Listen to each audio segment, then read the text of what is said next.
नमस्कार दोस्तों, मैं हूं दिनेश केवरा। स्वागत है आपका न्यूज टाइम के मंच पर। दोस्तों, भारत में नई संसद के अंदर लगा हुआ अखंड भारत का नक्शा उसने पड़ोसी देशों के अंदर काफी हलचल मचाई है। बांग्लादेश, नेपाल, पाकिस्तान, कड़ी प्रतिक्रियाएं आ गई हैं।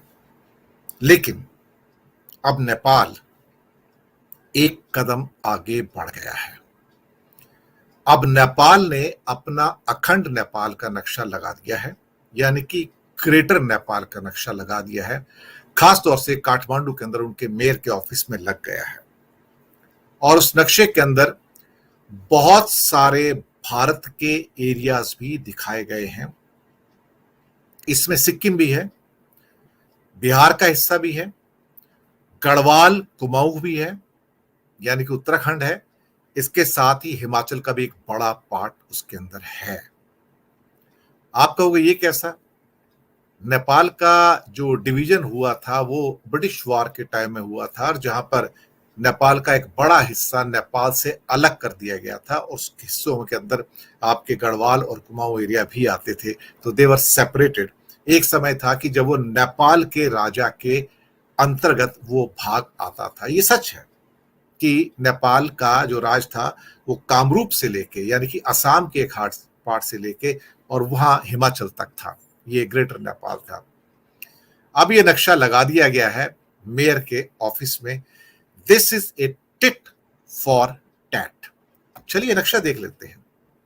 ये है नक्शा। इसमें आप देखेंगे कि इसका नाम रखा गया है ग्रेटर नेपाल। जो नीला हिस्सा है वो अभी का नेपाल है। इसके अलावा सिक्किम को नेपाल का हिस्सा बताया गया है, जो लाल रंग के अंदर है। नीचे बिहार का एक हिस्सा दिखाया गया है। शायद इसमें मुझे लगता है उत्तर प्रदेश का भी छोटा सा एक हिस्सा है जो उनके अंडर में है। गढ़वाल और कुमाऊं यानी कि उत्तराखंड, और एक हिस्सा हिमाचल प्रदेश का भी दिखाया गया है।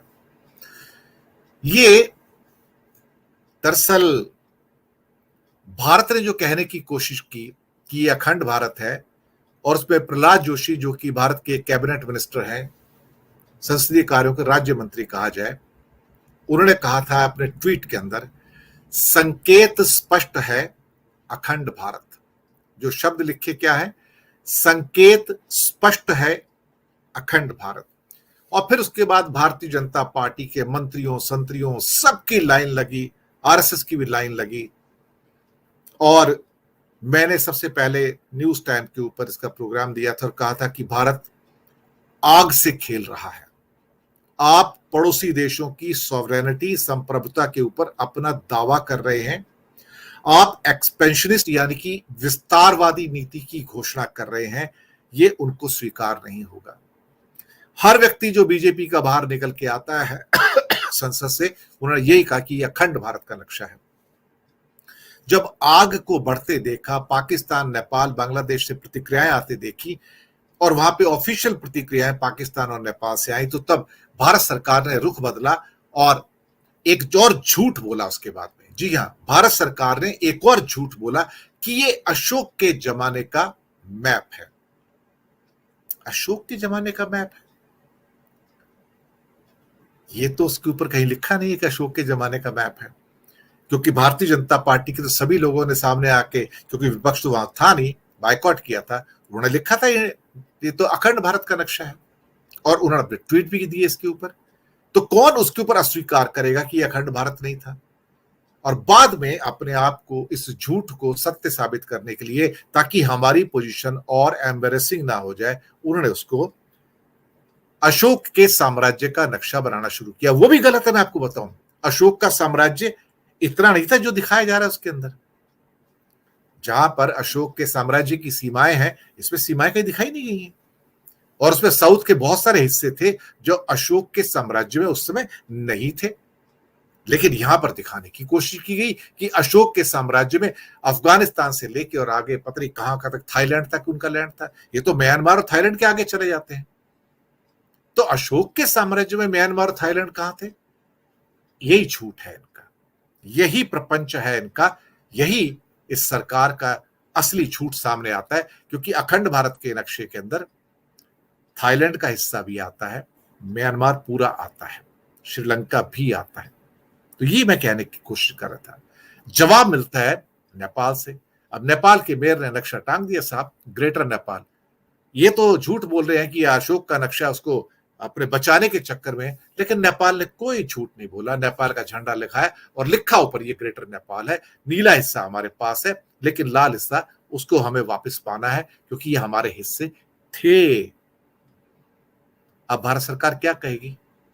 भारत सरकार ने झूठ बोला ना, ये अशोक का है, ये अखंड भारत नहीं है।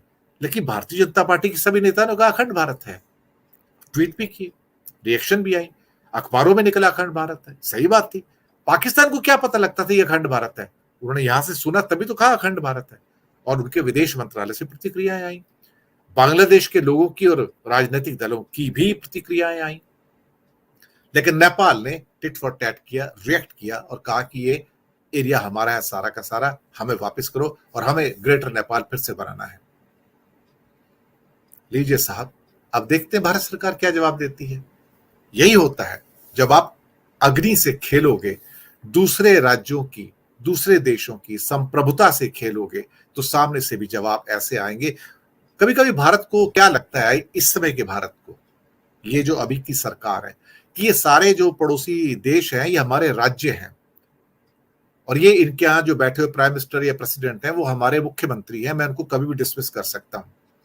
इसी भूल के चक्कर में सभी राज्यों के साथ, सभी देशों के साथ भारत ने अपने संबंध 5-7 साल पहले खराब कर लिए थे।